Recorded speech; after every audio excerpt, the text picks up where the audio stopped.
¿Qué es el crecimiento? Si se le pregunta a un niño qué es el crecimiento, lo más probable es que conteste que es algo bueno, algo natural. Significa volverse más alto, más sana, más fuerte. Se suele percibir el crecimiento en la naturaleza y en los niños como algo bello y saludable. El crecimiento industrial, por contra, ha sido cuestionado por los ambientalistas y por otros colectivos preocupados por el uso voraz de los recursos y por la desintegración de la cultura y del entorno. A menudo nos referimos al crecimiento urbano industrial como un cáncer, algo que crece por sí mismo y no para el bien del organismo en el que habita. Como escribió Edward Abbey, el crecimiento por el crecimiento es una locura cancerosa. El conflicto entre distintas visiones del crecimiento fue un foco recurrente de tensión entre el Consejo para el Desarrollo Sostenible, Council of Sustainable Development, original del presidente Clinton. Se trataba de un grupo de 25 representantes de los negocios, el gobierno, diversos grupos sociales y organizaciones ambientales que se reunió de 1993 hasta 1999. La creencia de los miembros empresariales de que el comercio requiere inherentemente autoperpetuarse, de que tiene que perseguir el crecimiento para poder alimentar continuamente su propia existencia, llevó a estos duros enfrentamientos con los ecologistas, para quienes el crecimiento del comercio significaba mayor caos urbano, más pérdida de bosques primigenios, de países naturales, de especies, más contaminación, más residuos tóxicos y calentamiento global. Su deseo de un escenario sin crecimiento frustraba naturalmente a los representantes del comercio, para los cuales el crecimiento cero solo podía tener consecuencias negativas. El presunto conflicto subyacente entre naturaleza e industria parecía hacer pensar que los valores de un sistema debían ser sacrificados a favor de los del otro. Pero resulta incuestionable que hay cosas cuyo crecimiento deseamos todos, y otras para las que no los deseamos. Queremos que haya crecimiento de la educación y no de la ignorancia, de la salud y no de la enfermedad, de la prosperidad y no de la miseria, del agua pura y no de las aguas envenenadas.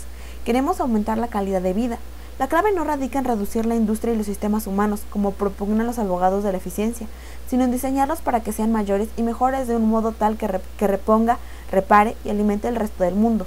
Así, las cosas correctas que deben hacer los fabricantes y los industriales son aquellas que conduzcan a un crecimiento sano, más oportunidades, más salud, mejor alimentación, mayor diversidad, mayor inteligencia y mayor abundancia, tanto para la presente generación de habitantes como para las generaciones por venir. Echemos una mirada más de cerca al interior del cerezo. Según va creciendo, persigue su abundancia regenerativa, pero no es este un proceso con un solo objetivo. De hecho, el crecimiento del árbol desencadena múltiples efectos positivos, provee de alimento a animales, insectos y microorganismos, enriquece el ecosistema, secuestrando el dióxido de carbono, produciendo oxígeno, limpiando el aire y el agua, y creando y estabilizando la tierra.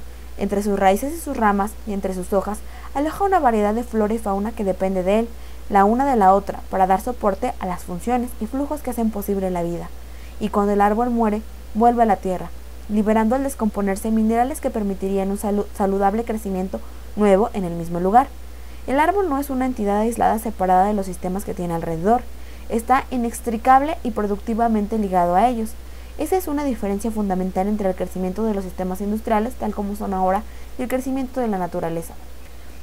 Consideramos una comunidad de hormigas. Como parte de su actividad diaria, ellas manipulan de forma segura y efectiva sus propios materiales de desecho y las de otras especies.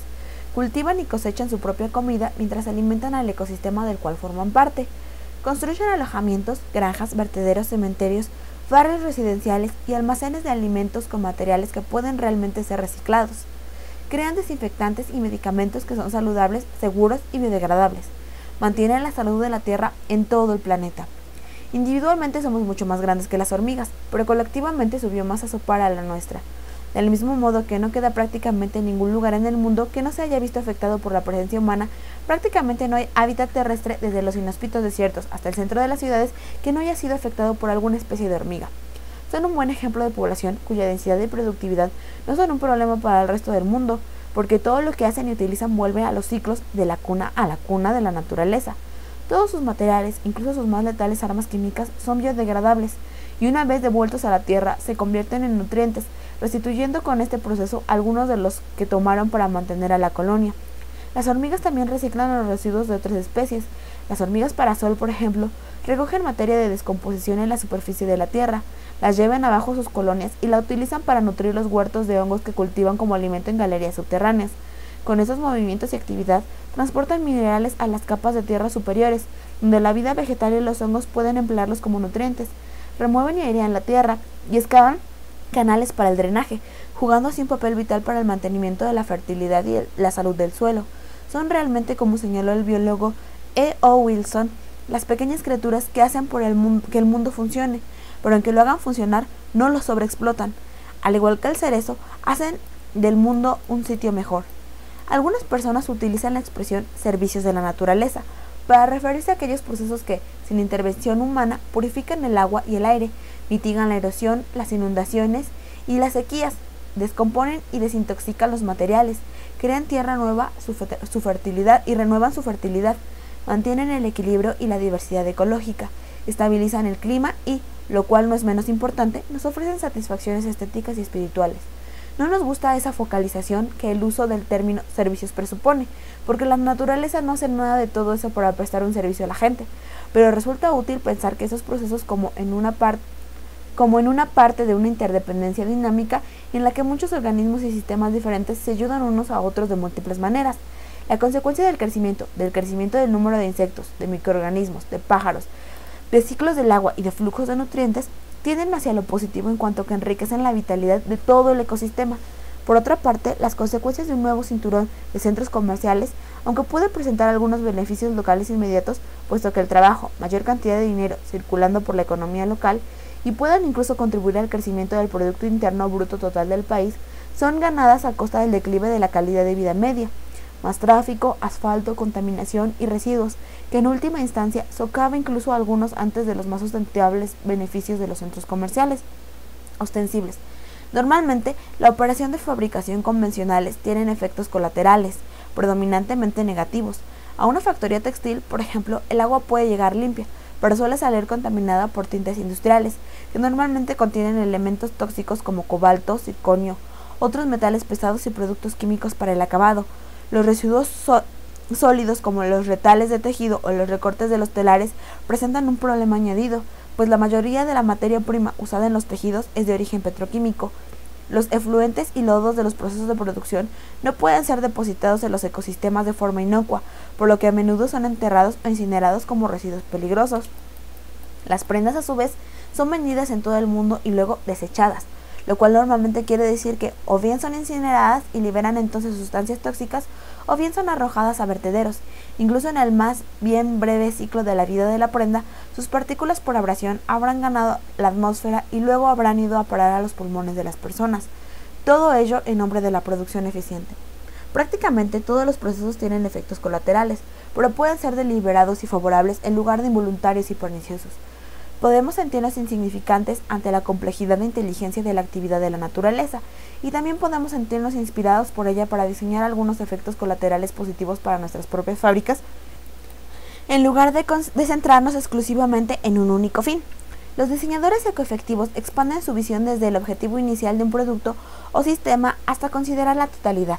¿Cuáles son sus objetivos y cuáles sus potenciales efectos, tanto los inmediatos como a largo plazo, y con respecto al tiempo y al espacio? ¿Cuál es el sistema completo, cultural, comercial, ecológico, del cual este objeto manufacturado y el proceso de su producción formarán parte? Érase que se era un tejado. En cuanto se empieza a verlos en su totalidad, los aspectos más familiares de la fabricación humana comienzan a cambiar de aspecto. Un tejado ordinario es un buen ejemplo. Las cubiertas convencionales son de las partes más escandalosamente caras de mantener de un edificio, todo el día cociéndose bajo el sol, expuestas a la degradación por los permanentes rayos ultravioletas y sometidas a un choque térmico constante por las dramáticas variaciones de temperatura entre el día y la noche. Pero en un contexto más amplio se revelan como parte del creciente paisaje de superficies impermeables, junto con las calles asfaltadas, los aparcamientos, las aceras y los propios edificios, que contribuyen a las inundaciones, al recalentamiento estival de las ciudades, porque las superficies oscuras absorben y remiten la energía solar, y a la destrucción del hábitat de muchas especies. Si consideráramos estos efectos por separado, podríamos intentar remediar el problema de las inundaciones exigiendo reglamentaciones que requieran grandes balsas de retención para las aguas de las tormentas. Resolveríamos el problema del recalentamiento con equipos adicionales de aire acondicionado en los edificios de la zona, esforzándonos por ocultarnos a nosotros mismos el hecho de que esos nuevos equipos contribuirían a aumentar la temperatura ambiental que los hizo originalmente necesarios. En cuanto a la reducción del hábitat, bueno, probablemente nos encogeríamos de hombros.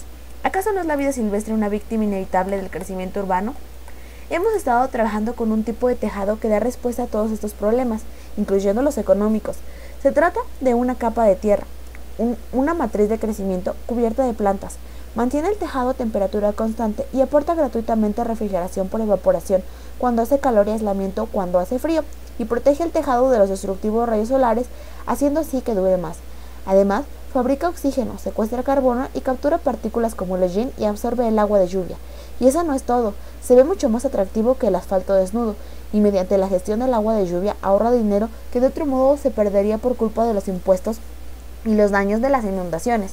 En lugar de apropiados, incluso podrían ser modificados para que generara electricidad de origen solar. Aunque pudiera parecer una idea novedosa, no lo es. Se basa en técnicas de construcción de hace siglos. En Islandia, por ejemplo, muchas granjas antiguas fueron construidas con piedra, madera y tierra y los tejados con plantas. Y se usa mucho en Europa, donde existen hoy por hoy decenas de millones de pies cuadrados de este tipo de cubierta. Si se mejora con la tecnología y la ingeniería sofisticadas de hoy, esta forma de cubrir sería efectiva a muchos niveles, siendo no menos importante su capacidad de cautivar la imaginación de la gente. Hemos ayudado al alcalde Richard Daley a instalar un jardín en el tejado del Teatro Municipal de Chicago, y ya entrevé una ciudad completamente cubierta por tejados verdes que no solo la mantengan templada, sino que además produzcan energía solar y permitan el crecimiento de flores y alimentos, al tiempo que provean, frente a las ajetreadas calles de la ciudad, un santuario verde y relajante para personas y pájaros.